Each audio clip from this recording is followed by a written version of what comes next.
Evidently, Paul's reputation preceded him. You look at chapter 3, verse 2. He says, "Surely you have heard about the administration of God's grace that was given to me." He expects that you've heard about the job he has. Well, Paul was the apostle to the Gentiles. He's the administrator of making sure the Gentiles hear the gospel of Jesus Christ. And he calls the fact that the gospel is now revealed to the Gentiles, or to the non-Israelites, he calls this a mystery. In verse 4, he calls it the mystery of Christ. In verse 5, he says, it was not made known to people in other generations, but now it has been revealed by the Spirit. So the saving grace of God is now available to all people, whether or not they are descendants of Abraham. And it is Paul's job to make sure that all people now know and hear this. The language that he uses to explain this is inheritance language. Now, you surely know what an inheritance is. This idea that when someone passes away, or perhaps before, they pass on what belonged to them. And so children receive an inheritance from their parents, who received an inheritance from their grandparents. And there's at least this theory, this idea, that money and wealth passes from generation to generation. Now, we all know that in reality, families are really good at losing money somewhere along the way. But the idea is that as a child, when you receive inheritance from your parents, it is at least a portion of it belong to your grandparents and your great-grandparents and your great-great-grandparents and so on. And so when an Israelite is born, they have this inheritance, a biological inheritance. Abraham made a covenant with God, and that covenant is passed on to his son Isaac, which is passed on to his son Israel, which is passed on to his 12 children, including Joseph. There's this literal inheritance biologically that's going on, and it goes all the way back to Abraham, and the covenant God made with Abraham is passed down to the children. And so what Paul is saying here in Ephesians 3:6 is this: through the gospel, the Gentiles are heirs together with Israel, members together of one body, and sharers together in the promise in Christ Jesus.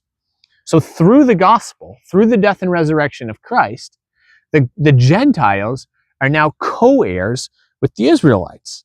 Now, this sparks often a whole different debate about whether or not there is something distinct or different about the covenant made with the biological descendants of Abraham. People like to get into all these questions about whether or not the land promises still hold any value.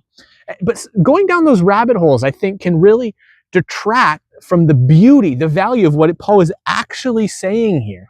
Paul is saying something incredible that you don't want to miss. And he's reiterating the beauty of this inheritance, this fact that the Gentiles are brought in. He reiterates it several times. Verse 8, look at that. He speaks of the boundless riches of Christ, totally and completely available for all people. In the Old Testament, God resided in the tabernacle, or the temple. That's where his presence physically dwelt. The Israelites could come closer to the center of the tabernacle than the Gentiles could. They could physically get closer to God than the Gentiles. But now, God does not reside in the tabernacle. He resides in your body. He does not live in a temple, but he lives in the hearts of people. And so everyone has equal access or equal proximity to the presence of God, Israel or Gentile alike.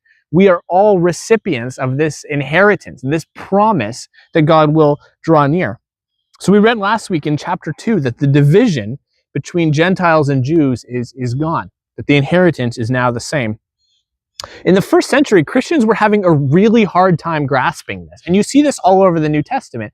Romans 14, Paul is writing about how some Jews really want to keep the Old Testament laws, the food laws, and they want others to join in and do the same thing. You read the book of Galatians. The whole book of Galatians is about how Jews are trying to convince Gentiles to keep all of their customs and their food laws. And so there's obviously this great confusion that's very common. But Paul's teaching is the same through all his epistles.